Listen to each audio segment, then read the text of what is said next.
অফিসের কাজে, ভীষণ একটা লোক। ছেলেটি ব্যস্ত মোবাইল গেমে, মায়ের ফেসবুক।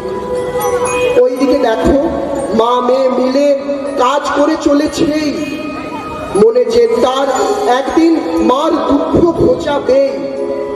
পড়াশোনা করে, একটু কাঁটা হয়, রান্নাও শেখে রোজ।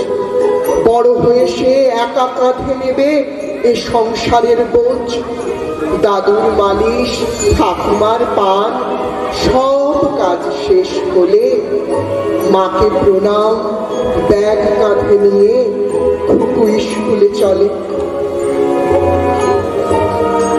সবাই ঠিক করে বসো।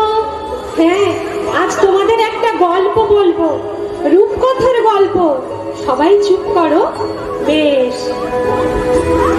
ম্যামের মুখে গল্প শুনে দৈত্য, দানব, দেবান্তর বিস্ময়ে সব প্রশ্ন করে।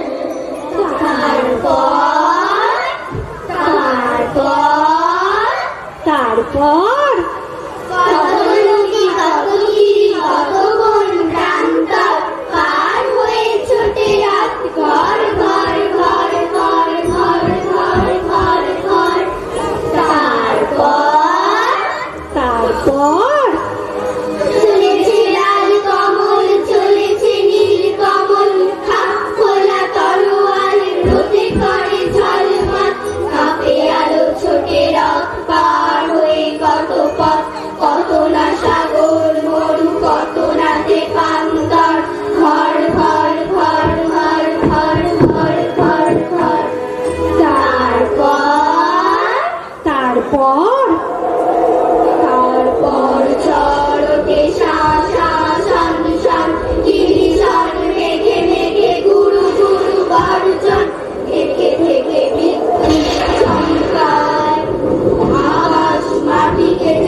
স্বপ্ন চোখে মায়া ঘুম